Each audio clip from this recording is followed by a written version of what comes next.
Thank you for joining us again and welcome back to EDUSPLORER. In this episode, I want to take you all to a journey regards to the country, the most strategically located country in the Sahel. I'm talking about the country of Niger. Why Niger is the most important, the largest country in the Sahel, and more importantly, why Niger humbled France and also expelled the United States of America. Why Niger's particular event shaped the geopolitics in the Sahel region. I want you to go with me with regards to this video. I want you to watch alongside me. If you enjoy our research, which is extensively looking at the historical relationship, I will encourage you to smash the like button, support our research, and also come back for more. I promise to take this whole week to give you more detailed analysis regards to our strategic engagement to build your geopolitical knowledge on how Africa is engaging its strategic partners from around the world. It's taken me over 5 days to work on this particular video, so I will be looking forward to interacting with you in the comment section. Leave your own particular discussions so we keep the story going. You know how we do it here. We don't hold you hostage. We don't waste your time. Don't touch anything. Just have your phone or your iPad or whatever tablet you have, and then watch the video to the end, and I will see you in our next episode. Welcome back to our channel. We want to thank you for joining. If you are following us for the first time, we appreciate your time. Here we talk geostrategic engagement, how Africa engage its geopolitical partners from around the world. In this episode, I will be diving into more strategic analysis why Niger is at the heart of the Sahel crisis. Amidst Sahel's escalating situation, the coup in Niger, Burkina Faso and Mali has raised concerns about uranium commerce, especially in the country of Niger, and migratory trend and the current geopolitical situation in that part of the continent of Africa. The strategic belt of the Sahel has also expressed concern that it was descending into chaos before, but the Sahelian countries have picked up themselves and they are moving forward and choosing strategic partners like Russia, China, emerging Turkey, and a whole lot of other countries around the world. Sudan had two coups, one in April of 2019 and another in October of 2021. Mali saw its first coup in August of 2020, followed by a second coup in May of 2021. In April of 2021, Chad experienced a similar disruption, as did Guinea 5 months later, in September of that same year. The year of 2022 was an animus horribilis for the country of Burkina Faso, with two coups in January and September, and finally in July of 2023 came an assault on the government by the military government in Niger, one of the countries that have abundant natural resources that have been exploited by the country of France over the past centuries. If you look at the extraordinary situation across that part of the continent of Africa, Niger's leadership talk of war on July 26, 2023, a group of presidential guard officers led by General Abdurrahman Chiani deposed incumbent president Mohamed Bazoum, ordering his arrest and locking him up in his palace in the capital Niamey. Mr. Bazoum, a former school teacher, has assumed the presidency of Niger from Mamadou Issoufou, who after 2 terms on 2011 to 2021 had accepted a popular vote, the country's first democratic transition. If you look at strategic engagement, the Revolutionary Guard of the country declared that the goal was to put an end to the regime due to the deteriorating security situation and bad governance. In reality, their motives are far more complex. Niger, despite recent effort, lacked strong governments at the time, institutions. In addition, the pandemic and climate change had hamstrung the country's already fragile economic situation. This has increased discontent among population, already tested by the jihadist group, and also economic tension in the region. Mr. Bazoum has been accused for being so close to the country of France based on his strategic relationship. If you look at international reaction in regards to the particular situation in the country of Niger at the time, power has been subsequently assumed by the government of Mr. Chiani, who named the National Council for the Safeguard of the Homeland, known as the CNSP. The European Union, the United States of America, and many African Union countries protested, but to no avail. the Economic Community of West African States, known as Ecowas, to which Niger belongs, at the time held an extraordinary summit in Abuja under the auspices of Nigerian President Bola Tinubu. The organization called for the immediate release of President Mohamed Bazoum and a full return to constitutional order. These demands were echoed by the United States of America and also the European Union, the latter in particular concerned about those latest developments in Niger. Instability could derail investment and after uranium transfer and also more importantly the trade, and send a new wave of migrants in different parts across that particular continent of Africa. For all this reason, Brussels has expressed strong support for the deposed president. However, it should be noted that the country of Niger kicked out the United States of America. As a result of United States of America condescending approach, the U.S. sent a delegation to the country of Niger that went ahead to instruct the country of Niger on who to work with. They should not work with the Russians, not with the Chinese. This condescending approach in the continent of Africa is what African governments and experts resent from their geostrategic partner.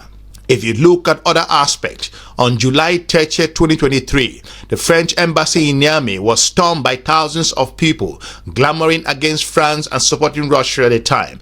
Then, during the first week of August, a Nigerian-led ECOWAS delegation traveled to Niger for discussion with the government at the time. They also offered those who are holding the president to step down with no military action against them and perpetrators of the putsch. Moving forward, the government instead appointed a civilian prime minister, Ali Mohamed Lamin Zain, former chief of staff in 2001 under then President Mamadou Tanja, and then finance minister in 2002 until 2010. If you look at Lieutenant Colonel Habibu Osmane was named leader of the Presidential Guard to strengthen their hold on power, and also the military government, so to point out, became arresting dozens of members of the ruling party, even detaining the mine minister, a key role, Osami Habdizutu Yakuba. On August 10, the government presented a new government composed of 21 ministers. If you look at the rising tension at the time, including the resistance and ongoing struggle, in parallel, a resistance movement was emerging. On August 3rd, President Bazoum was featured in the Washington Post saying that his country is being held hostage by a group of criminals trying to nullify the ballot box, producing by the 2021 election. He also emphasized that foreign aid constitutes 40% of the national budget. The European Union halted security collaboration and withheld its planned financial assistance, about $503 million looking at 2021 and 2024 figures. If you look at the geostrategic relationship, the jihadist groups around the region, looking at Boko Haram and also other organizations within that particular greater Sahel area, may now also take opportunity to spread. However, if you look at other aspects, the Sahelian countries have put together about 5,000 strongman force who are tackling the jihad in those regions. So will criminal networks and concentrated in those areas. As we all have seen, Burkina Faso are moving swiftly to build their collaboration with the country of Russia and other strategic partners. If you look at other aspects, the military government at the time seemed to planning to revoke all security cooperation with France. Between 1,000 and 1,500 French units were performing counter-terrorism operations in the border areas with Mali and Burkina Faso during that particular time of these events. Two Sahelian countries that French were forced to abandon in May of 2022 and February of 2023 respectively due to the failed agreement caused by the coups and those countries as well. Today's international contingent should be added about 1,000 of United States of American troops at that time of these events in the vicinity of Agadez and 330 Italians. Also in that particular part of the continent of Africa, the American outposts play a particular sensitive role in monitoring the organizations of cells and also in the entire area through drones and also intelligence resources. It should be noted that Niger finally kicked out the United States of America, shut down its drone base in the city of Agadez in the country of Niger. If you look at uranium supply, it is endangered with regards to the particular trade with France in that area. Uranium was first discovered in Niger in 1957, with the first commercial mines starting to operate in 1971. Today, the country supplies about 5% of the world's entire production. Much of the production is processed and transported by French multinational Uranium that was questioned of its participation at the time. That supply, which accounts for a quarter of the uranium used by the European Union for nuclear power generation, had apparently been blocked by the government of the country, although Uranium itself had stated that everything is under control at the time based on strategic conversation. However, if you look at migratory concerns that were brought together by other geopolitical partners at the time, African migrants often transit through Niger on their way to the coast in their attempt to reach Europe.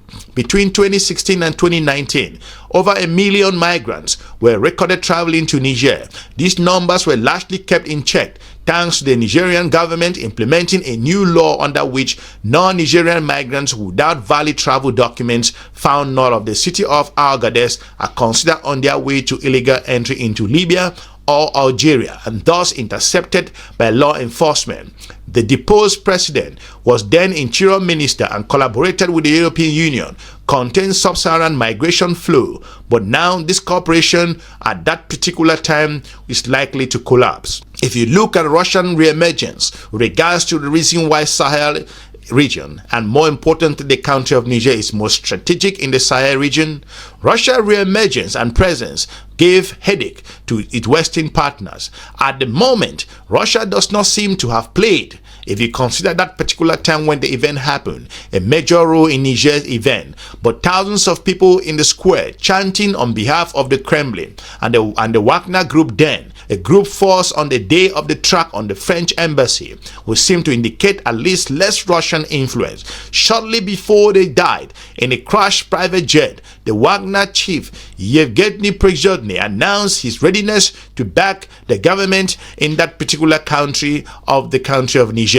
If you look at geostrategic situation, the United States of America becomes so concerned. Secretary of State then of the United States of America, Mr. Antony Blinken, expressed fears that the Wagner group will exploit the situation. In March of 2023, he had called Niger an extraordinary model at a time of great challenge, a model of resilience, a model of democracy, a model of cooperation. These were Antony Blinken's own words. Niger was a strategic zone for the United States of America. The exit of the country of Niger caused a lot of tension in the United States of America geostrategic relationship, as we all have seen how the US is struggling at the moment to look for countries across the Sahel region and West Africa to place in military bases. This is my concern, as France has been kicked out, considering my own scenario. Whether the government remains in power or is dismantled, it is likely that deep social unrest will persist. The situation will prove unsustainable for a country so dependent on foreign aid and afflicted by increasing organizational cross-border crime in southern areas between Maradi and the Dangamuchi, close to the countries of Nigeria. However, the current government of the country of Niger is working extremely hard, looking at the Alliance of the Sahel state to keep this particular jihadist group in check. What I perceive here with regards to the current government maintaining its grips on power, this is the most realistic scenario based on my own understanding, considering that Ecowas difficulties, Nigeria had many international problems and also its internal issues at that particular time, even now. While Burkina Faso and Mali support the coup, in addition, the African Union had opposed any kind of external military intervention. A large-scale military operation in Niger, the largest country in the Sahel, could and will be very difficult even with limited ECOWAS military resources. Moreover, in recent weeks, thousands of people have manifested in the streets, and also we've seen the collaboration and support to the current government, which has armed also contingents of over 30,000 men trained by Western forces, an asset not to be underestimated. That lesson was taught by the country of Nigeria, who manipulated France, letting France feel that Nigeria will intervene in the country of Niger. Like I said before, Nigeria would have never gone to the country of Niger. Niger was battle prepared and ready. They have been battling jihadists for many years. Nigeria had its own internal challenges like Boko Haram and the rest, and they couldn't solve it. The country of Niger, more importantly, looking at President Bazoum return to power at the time, that was unlikely a scenario that geopolitical analysts question. The scenario appears unlikely for now, and even then, Mr. Bazoum, who forced prosecution for high treason, according to the current government, could only be reinstated through intervention of outside forces, such as Ecowas. But Ecowas is not supported by the African Union, has no common strategic internally, and internationally even, it has no particular plan. ECOWAS has been disintegrated, and the countries of Burkina Faso, Mali, and Niger have formed the Alliance of the Sahelian State, abandoning ECOWAS, and its forces are far inferior in numbers, equipment, and training to those commanded by General Niamey. Moreover, after coming back to power, Mr. Bazoum would have to implement a heavy purge that would have risked throwing the country back into chaos. That never happened. The United States of America called it, refused to call what happened in Niger a coup, according to the United States of America's own document based on its own constitution. When the United States of America declared that that was a coup, the United States had to leave the country of Niger. As seen in recent couple of months, as I pointed out, large part of the capital's population has supported the government. Therefore, an intervention by any means, even ECOWAS dreamt of doing so, will be met with incredible force, as Burkina Faso, Mali, and Niger have formed the relationship. Niger was the most strategic, as it supplied uranium to France and other European countries. That's the reason why the country of Niger will be the pinnacle, the largest across the Sahel. It's one of the most important countries that has shone down the United States of America, France, and also exposed other geostrategic partners who, to an extent, had failed in their geostrategic relationship. I want to thank you for watching. Let me know what you think with regards to the current challenges across the Sahel, why these countries are going closer to the country of Russia, China, and other emerging powers like Turkey, and more importantly, they are re-strategizing themselves, tapping for soft power, and more importantly, looking for technology to build their own environment. For now, I will be looking forward to meeting you soon. Smash the like button, share the video, and have a good day. Bye-bye.